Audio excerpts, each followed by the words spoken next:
Hello बच्चों, तो आज जो हम क्लास 11 का जो है वो chapter number 2 consumer equilibrium start कर रहे हैं। तो हम स्टार्ट करते हैं अपना कंज्यूमर इक्विलिब्रियम। तो कंज्यूमर इक्विलिब्रियम जो है ये बहुत इंपॉर्टेंट और जो इंटरेस्टिंग चैप्टर है, क्योंकि यहाँ को आपको बहुत कुछ सीखने मिलेगा कंज्यूमर के बारे में। तो पहले चैप्टर में हमने बेसिकली समझा कि हम माइक्रो इकोनॉमिक्स को पढ़ रहे हैं, और माइक्रो इकोनॉमिक्स में हम इंडिविजुअल के बारे में पढ़ते हैं कि इंडिविजुअल अपना पैसे को कैसे मैनेज करता है। और वहां पे अगर आपको याद हो तो हमने इंडिविजुअल में अगर हम बात देखें कि इंडिविजुअल, तो इंडिविजुअल में बेसिकली दो लोग होते हैं, एक होता है कंज्यूमर और एक होता है आपका प्रोड्यूसर। भैया कंज्यूमर क्या करता है? प्रोडक्ट की डिमांड करता है। कंज्यूमर क्या करता है? प्रोडक्ट की डिमांड करता है। और डिमांड क्यों करता है भैया? क्योंकि उसको जरूरत है, नीड और वांट्स को फुलफिल करने के लिए, नीड एंड वांट्स को फुलफिल करने के लिए वो किसी भी सामान को क्या करता है? परचेज करता है। कहने का मतलब ये है आपका, ठीक है। और प्रोड्यूसर भैया क्या करता है? ये सप्लाई करता है। क्या करता है? सप्लाई। ये सप्लाई किस लिए करता है? बेसिकली ये करता है आपका सप्लाई आपका प्रॉफिट कमाने के लिए। तो यहां तो ये इंडिविजुअली, तो बेसिकली हम सबसे पहले बात कर रहे हैं कंज्यूमर के बारे में। किसके बारे में बात करेंगे? कंज्यूमर के बारे में। बेसिकली कंज्यूमर कैसे अपनी नीड और वांट्स को क्या करता है? फुलफिल करता है, ये हम जानने की कोशिश करेंगे। चलिए क्लास, तो इसी पे चैप्टर बना है बेसिकली हमारा कंज्यूमर इक्विलिब्रियम। अब ध्यान रखना, इस वर्ड को बहुत अच्छे से बोलना, बच्चे बोल नहीं पाते हैं। क्या होता है ये? इक्विलिब्रियम। क्या होता है? Equilibrium, consumer equilibrium. एक मिनट रोकना बच्चों। तो बेसिकली कंज्यूमर इक्विलिब्रियम, तो बेसिकली भैया यहीं से हम स्टार्ट करते हैं अपना कंज्यूमर इक्विलिब्रियम, ठीक है। चलिए हम स्टार्ट करते हैं अपना कंज्यूमर इक्विलिब्रियम। सबसे पहले हम बात करेंगे हु इज कंज्यूमर, कि कंज्यूमर कौन होता है। सबसे पहले हम यही बात करते हैं। तो मैंने आपको बताया था who use the goods, who use the goods, who use the goods and services for satisfying their need and wants। अपनी नीड और वांट्स को फुलफिल करने के लिए जो कंज्यूमर गुड्स एंड सर्विसेज का यूज करता है उसे हम क्या कहते हैं? Consumer equilibrium. कंज्यूमर क्या बोलते हैं उसे? कंज्यूमर। ध्यान रखना। अब बात करते हैं कि भैया सेटिस्फेक्शन का नाम लिया आपने, सेटिस्फेक्शन। तो सेटिस्फेक्शन क्या होता है? मतलब सेटिस्फेक्शन का मतलब होता है एक पावर होती है जिससे आपको खुशी मिलती है। आप कोई भी सामान खरीदते हो तो इससे आपको क्या मिलती है? खुशी मिलती है। तो भैया उसी को हम बोलते हैं सेटिस्फेक्शन। अब सेटिस्फेक्शन को मेजर कैसे किया जाए? ये कैसे पता लगाए कि किसी सामान को खरीद के मुझे कितने का मजा आया? जैसे फॉर एग्जांपल मैंने कोई सामान देखा, जैसे आप मूवी देखने जाते हो, आप बोलते हो ना कि मजा आ गया मूवी देख के, मतलब पैसा वसूल मूवी है। पैसा वसूल का मतलब कि बेसिकली आपको बहुत ज्यादा सेटिस्फेक्शन मिला उससे। अब सेटिस्फेक्शन को कैसे मेजर किया जाए? सबसे इंपॉर्टेंट बात यही है कि सेटिस्फेक्शन को मेजर कैसे किया जाए, इस जो मजा आना है इसको कैसे मेजर किया जाए। तो देयर आर टू अप्रोचेस, दो अप्रोच है इसको सेटिस्फेक्शन को अचीव करने की। एक होता है कार्डिनल अप्रोच, एक होती है आपकी कार्डिनल अप्रोच, और एक होती है आपकी ऑर्डिनल अप्रोच।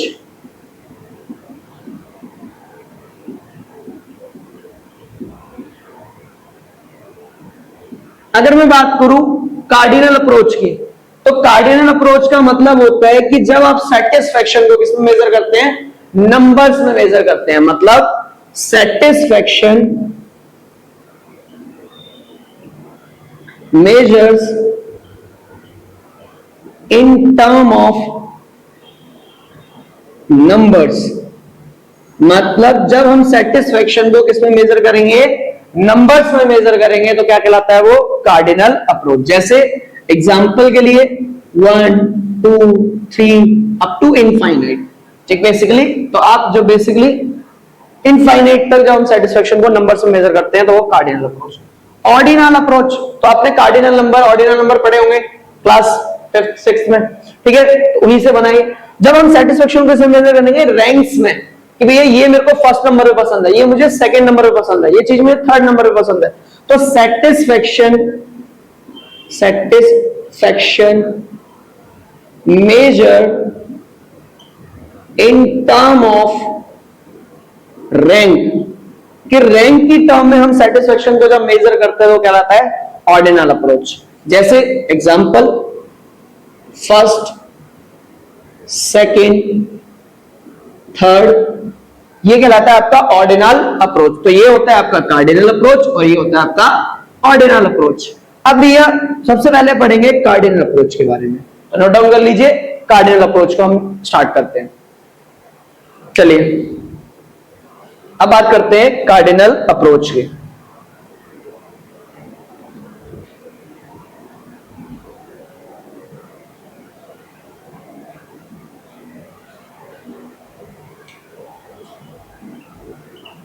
कार्डिनल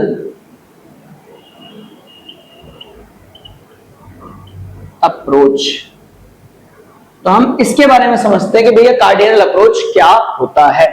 तो हम बेसिकली कार्डिनल अप्रोच से बढ़ने से पहले सबसे पहले हम बात करते हैं व्हाट इज सेटिस्फैक्शन। जो सेटिस्फैक्शन को हम मेजर करते हैं वो करते हैं यूटिलिटी में।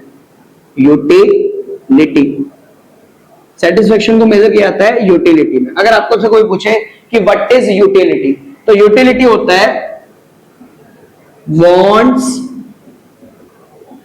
satisfying power of commodity, कि want satisfying power of commodity को क्या बोलते हैं हम?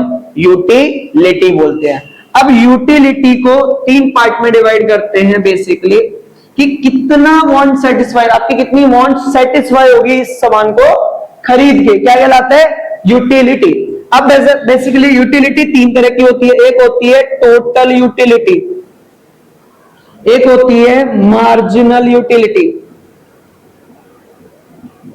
और एक होती है आपकी एवरेज यूटिलिटी। सबसे पहले हम बात करते हैं टोटल यूटिलिटी की, इसको डिनोट करते हैं टीयू। तो इसको हम बोलते हैं कि भैया हमने जितना भी सामान खरीदा है उससे टोटल कितना सेटिस्फेक्शन, कितना अच्छा लगा हमें, तो क्या कहलाएगा? Total utility. भैया हर एक यूनिट से मुझे कितना मजा आया, मतलब पहली वाली यूनिट खरीदी उससे कितना अच्छा लगा, दूसरी यूनिट खरीदी उससे कितना अच्छा लगा, और जितनी भी टोटल यूनिट खरीदी है पर्टिकुलर अगर मैं एवरेज निकालूं तो हर एक यूनिट से मुझे कितना सेटिस्फेक्शन मिला, उसे क्या बोलते हैं? Average utility. हिंदी में बोलते हैं इसे कुल उपयोगिता, सीमांत उपयोगिता और औसत उपयोगिता। इसे बोलते हैं कुल उपयोगिता, इसे बोलते हैं सीमांत उपयोगिता,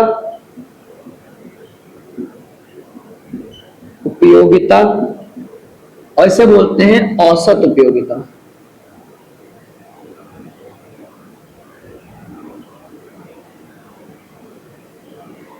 ठीक है, तो बेसिकली अब यूटिलिटी एंड यहां लिख सकते हो it is measured in term of utils. किसकी मेजर ये करते हैं हम? यूटिल्स की। यूटिल्स में इसको क्या करते हैं? मेजर करते हैं। अब बात करते हैं सबसे पहले टोटल यूटिलिटी की। तो टोटल यूटिलिटी होता है it refers to the satisfaction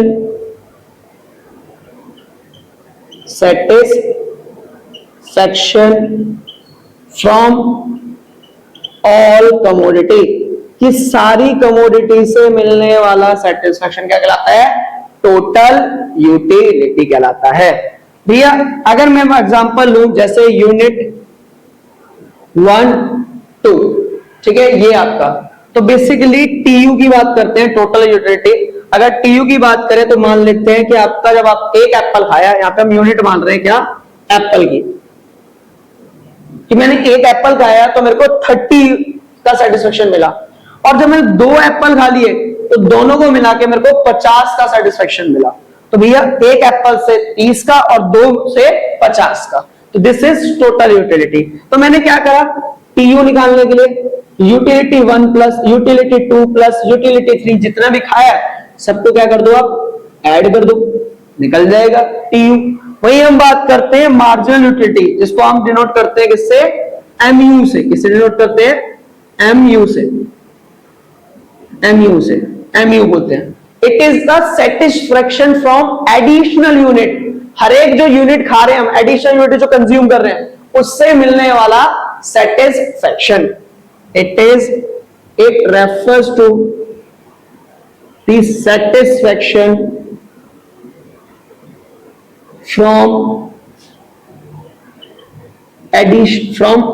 each and every additional unit, कि हर एक each and every additional unit से आपको क्या सेटिस्फेक्शन मिल रहा है। जैसे यूनिट की बात करते हैं, 1 और यूनिट किसकी, हमारी एप्पल की, 1 2, टीयू कितना था हमारा 30 एंड 50। तो एमयू निकालते हैं। भैया पहले वाले सेब ने हमें कितना सेटिस्फेक्शन दिया, 30 का। अगर मैं आपसे पूछूं कि पहला वाला सेब खा के आपको 30 का मजा आ रहा है और 2 खा के आपको 50 का मजा आ रहा है, तो दूसरे वाले से आपको कितना आ रहा होगा। पहले वाले ने अगर आपको 30 दिया तो दूसरे वाले ने कितना दिया होगा, 20। तो बेसिकली आपका क्या है, सेटिस्फेक्शन कम हो गया। मतलब पहले वाला सेब आपको ज्यादा अच्छा लग रहा था और दूसरे वाला सेब आपको थोड़ा सा कम अच्छा लग रहा है। क्यों भैया, ऐसा क्यों कि दूसरे वाला कम, इतना कम अच्छा क्यों लग रहा है, कि कम क्यों हो गया, क्योंकि आपने पहला खा लिया तो आपके लिए अब उतनी ज्यादा डिमांड नहीं रही उसके लिए, आपकी इतनी ज्यादा सेटिस्फेक्शन नहीं है। आपने पहला खा लिया, जब आप एक बार रोटी खा लेते हो तो दोबारा रोटी को देते हो तो आपका मन करता है नहीं। ऐसे ही कोई भी चीज आप एक बार कंज्यूम कर लेते हो तो उससे मिलने वाला सेटिस्फेक्शन आपके लिए क्या हो जाता है, कम। इसलिए एमयू क्या हो गया, कम हो गया। तो अगर मुझे एमयू निकालना हो तो क्या मैं करूं, TUN माइनस TUN माइनस 1, ये हम फॉर्मूला यूज कर सकते हैं। अब भैया इस फॉर्मूले को अगर मैं यूज करूं तो देखो, अगर मुझे MU2 की वैल्यू निकालनी हो तो मैं क्या कर सकता हूं, TU2 minus TU2 minus 1 minus 1, तो TU2 माइनस TU1 हो जाएगा। 2 में से 1 माइनस करेंगे 1। अब TU2 की वैल्यू देखो 50 और TU1 की वैल्यू देखो 30, तो माइनस कितना आ जाएगा, कर देंगे तो 20। तो MU2 की वैल्यू 20 ही आ रही है। तो इसी के आपको ऐसे ही करना है। अब MU का एक और फॉर्मूला होता है, यहां लिख लेते हैं हम, ठीक है। MU का हमारा एक और फॉर्मूला होता है डेल्टा TU अपॉन में डेल्टा Q। अच्छा, ये डेल्टा से ज्यादा कंफ्यूज नहीं होना है। डेल्टा का मतलब होता है मैथ्स में बेसिकली चेंज। क्या मतलब होता है, चेंज। अगर किसी भी वैल्यू में अगर चेंज आता है तो उसको हम डेल से लिखते हैं, चेंज। अब बच्चे बोलेंगे भैया मैथ्स तो छोड़ के आए, आप मैथ्स यहां करा रहे हो। मैथ्स नहीं है, थोड़ा सा नॉर्मल टर्म है जो कि आपको सीखनी पड़ेंगी, जो कि इकोनॉमिक्स में इंपॉर्टेंट है। ये होता है हमारा एमयू। अब बात करते हैं एयू की, एवरेज यूटिलिटी के बारे में बात करते हैं। एवरेज यूटिलिटी बेसिकली क्या होता है बच्चों, कि मैंने अगर सोचो मैंने 10 एप्पल खा लिए और 10 से टोटल का सेटिस्फेक्शन मेरा 100 है, तो पर एप्पल से मुझे कितना सेटिस्फेक्शन मिला होगा, मतलब सेटिस्फेक्शन फ्रॉम पर यूनिट। तो satisfaction from, it refers to satisfaction from per unit।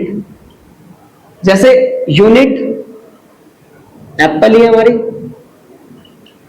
1 2, TU हमारा 30 और 50, और अगर मुझे AU निकालना हो तो TU का फॉर्मूला होता है, AU का फॉर्मूला होता है TU अपॉन में क्वांटिटी, कि टोटल सेटिस्फेक्शन अपॉन में क्वांटिटी। तो यहां तो 30 होगा, ये 30 अपॉन में 1 30, और यहाँ 50 अपॉन में 2 कितना हो जाएगा, 25। कितना हो जाएगा, 25। ये हमारा हो गया TU। तो ये हमारा हो गया TU, सॉरी TU, ये हमारा हो गया TU, ये हो गया हमारा MU, और ये हो गया हमारा AU।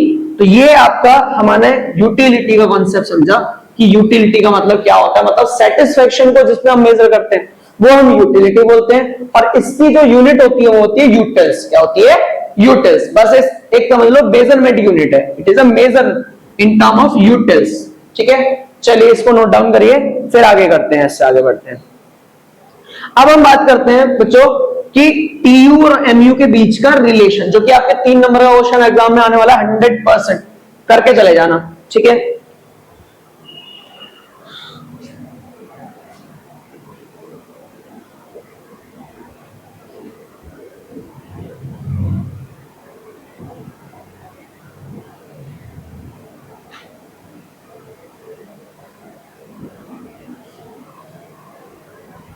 तो आपका क्वेश्चन है, नेक्स्ट टॉपिक है रिलेशनशिप बिटवीन टोटल यूटिलिटी, जिसको हम बोलते हैं टीयू, एंड मार्जिनल यूटिलिटी, जिसको हम बोलते हैं एमयू, कि भैया टोटल यूटिलिटी और मार्जिनल यूटिलिटी में क्या रिलेशन होता है, ये हम समझने की कोशिश कर रहे हैं बेसिकली। भैया अगर हम बात करें टीयू और एमयू के बीच के रिलेशन को, तो बेसिकली टीयू क्या होता है वो हमने देख लिया, टोटल यूटिलिटी क्या होता है ये हमने देख लिया। सेटिस्फैक्शन फ्रॉम, मतलब it refers to satisfaction from all units, हर एक यूनिट से मिलने वाला सेटिस्फैक्शन, और इसको हम डिनोट करते हैं इससे टीयू से। और हमने देख लिया मार्जिनल यूटिलिटी, जिसको हम बोलते हैं MU, it refers to satisfaction from additional unit.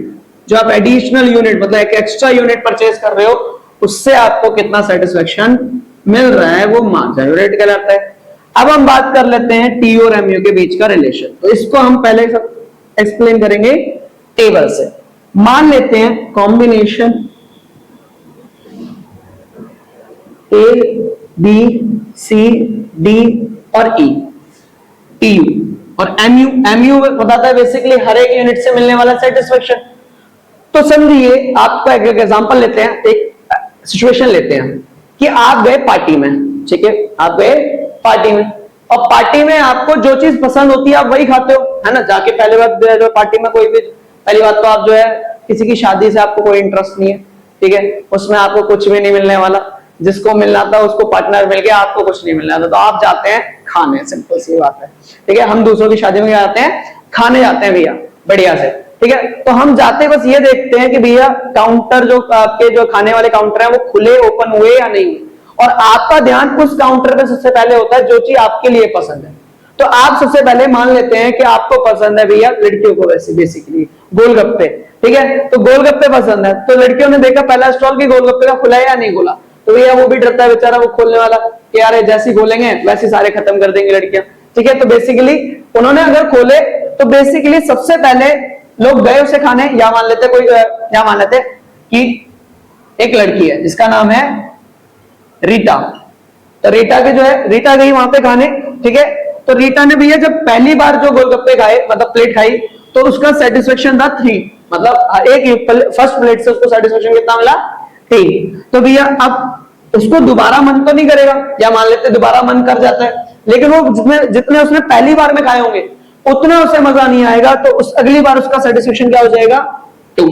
अब भैया मम्मी आ गई कि बेटा रीता चलते हैं गोलगप्पे खाने, ठीक है। तो गोलगप्पे जब रीटा की मम्मी आई तो मम्मी ने बोला यार मम्मी मैं तो खाया ही, तो अब क्या करना है, तो भैया दोबारा, लेकिन मम्मी ने बोला तो खाना पड़ेगा, तो सेटिस्फेक्शन क्या होगा और कम हो जाएगा। अब तो बिल्कुल मन नहीं है, लेकिन रीटा के आगे पापा बेटा रीता चलते हैं गोलगप्पे खाने, ठीक है। तो बेसिकली भैया जब रीटा के फादर जो है गोलगप्पे खाने गए तो सेटिस्फेक्शन क्या हो जाएगा, उसका बिल्कुल मन नहीं कर रहा गोलगप्पे खाने का, लेकिन जबरदस्ती जाना पड़ेगा क्योंकि पापा ने बोला है, तो भैया सेटिस्फेक्शन क्या हो गया उसका 0। अब उसे गोलगप्पे देखने का भी मन नहीं कर रहा कि भैया देखूं मैं गोलगप्पे, लेकिन खाने पड़ेंगे, ठीक है। तो ये क्या होगी, वो फुल्ली सेटिस्फाइड होगी, फुल इसे बोलते हैं फुल सेटिस्फेक्शन, कि उसको देखने का भी मन नहीं है, अब तो जितना उसको खाना था खा लिया।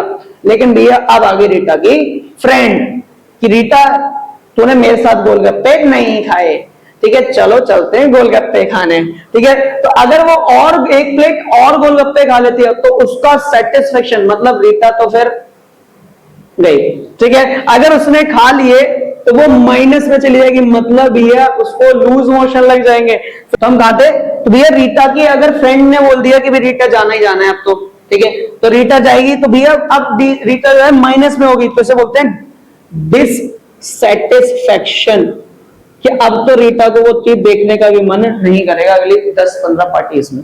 ठीक है, तो अब टीयू कैसे निकाला था हमने कि हर एक मिलने वाला टोटल सेटिस्फेक्शन। तो पहले वाले से हमने 3 किया, अब पहले वाले से 3, दूसरे वाले से 2, तो टोटल कितना हो गया 5। भैया 2 से 5 और तीसरे वाले से 1, तो कितना हो गया 6। 6 में 0 प्लस करेंगे तो 6, और भैया 6 में माइनस कर देंगे तो माइनस का 5, सॉरी माइनस का नहीं 5 आ गया। तो भैया टीयू कैसे बना, एमयू को प्लस करके, और एमयू बना टीयू एन माइनस 1 करके। तो बेसिकली ये हमारा हो गया, जब टीयू बढ़ रही है तो एमयू क्या हो रही है, देखो डिक्रीज हो रही है। जब टीयू मैक्सिमम है, ये मैक्सिमम पॉइंट है टीयू का, तो एमयू क्या हो गया 0। जब टीयू डिक्रीज हो रही तो एमयू क्या हो गया नेगेटिव। इसको हम अगर डायग्राम पे दिखाएंगे तो हम डायग्राम पे भी दिखाते हैं इसको। ये हमारा टीयू का डायग्राम, ये हमारा एमयू का डायग्राम। ठीक है, तो पहले टीयू क्या हो रहा है इंक्रीज, फिर मैक्सिमम और फिर डिक्रीज। देखो पहले इंक्रीज हुआ, फिर मैक्सिमम पॉइंट ये रहा, और फिर डिक्रीज होना स्टार्ट हुआ। यहां पे लिख देते हैं हमारा एक्स कमोडिटी, एक्स कमोडिटी को परचेज कर रहे हैं। यहां पे वाई कमोडिटी, यहां वाई कमोडिटी है, ये एक्स और ये वाई, और ये एक्स और ये वाई। ठीक है, तो ये आ गया आपका। भैया अब यहां से सीधी एक लाइन खींचनी है आपको, और एमयू लगातार क्या होता जाएगा डिक्रीज होता जाएगा, एक ऐसे लाइन बनेगी। अब यहां पे देखिए जब एमयू इंक्रीज हो रहा है तो टीयू इंक्रीज हो रहा है, तो एमयू क्या हो रहा है डिक्रीज हो रहा है। जब टीयू मैक्सिमम है तो एमयू क्या है 0 है। ठीक है, जब टीयू डिक्रीज होना स्टार्ट हुआ तो एमयू क्या हो गया नेगेटिव हो गया, ये वाला पोर्शन नेगेटिव में चला गया। तो ये था रिलेशन टीयू और एमयू का। तो आपको यही चीज एक्सप्लेन कर देनी है, when TU increase then MU decrease. In the table it occur C unit of output या बी यूनिट ऑफ आउटपुट। ठीक है, अच्छा एक चेंज रखना, ए बी सी डी और E, basically C unit of output. When TU is maximum, MU is 0 at D unit of output. When TU start decreasing, MU become negative after D unit of output. D unit of output के बाद ऐसा हुआ। तो TU और MU का relation, ये आपका पूरा 4 नंबर का क्वेश्चन या 3 नंबर का क्वेश्चन में आता है, इसको अच्छे से कर लीजिए। ठीक है, यहां से हमें ये पता चल गया कि भैया कोई भी चीज जब हम बार बार खाते हैं तो मिलने वाला सेटिस्फेक्शन लगातार क्या होता जाता है, कम होता जाता है। तो आपने ये देखा होगा दिवाली के टाइम पे मिठाइयां हमारे घर में बहुत होती है, लेकिन हमारा खाने का मन नहीं कर रहा होता। क्यों नहीं कर रहा होता, क्योंकि भैया हमने इतना ज्यादा कंजप्शन कर लिया है कि हमारा सेटिस्फेक्शन 0 पे पहुंच चुका है। अब हमारा मन नहीं है उसे खाने का, लेकिन जैसी दिवाली जाएगी 10-15 दिन जाएंगे फिर हमारा मन करेगा पापा मिठाई लेते आना। ठीक है, क्यों, क्योंकि हमारा सेटिस्फेक्शन क्या हो जाता है बढ़ जाता है उसके लिए, क्योंकि हमने बहुत टाइम से वो चीज खाई नहीं है। तो बेसिकली वो हमारा इसी लॉ पे काम करता है। यहीं से हमारा एक लॉ निकलता है, एक कंज्यूमर का बिहेवियर पता लगता है कि कंज्यूमर कोई भी चीज जब बार बार खाता है तो उससे मिलने वाला सेटिस्फेक्शन लगातार क्या होता जाता है, उसको कम होता जाता है। तभी आपने देखा होगा हर एक प्रोड्यूसर कुछ दिनों बाद एक नया अपना प्रोडक्ट लेके आ जाता है। जैसे फॉर एग्जांपल अगर मैं मोबाइल की बात करूं, जो आपका मोबाइल होगा वो थोड़े दिन में नया फीचर लेके आ जाएगा, क्योंकि कंज्यूमर के लिए सेटिस्फेक्शन बढ़ जाएगा, क्योंकि उसने वो फोन यूज कर लिया, सेटिस्फेक्शन कम हो गया। जब तक वो नया फीचर नहीं आएगा तब तक उसका सेटिस्फेक्शन बढ़ेगा नहीं। कहने का मतलब ये है, चलो नोट डाउन कर लीजिए, ठीक है।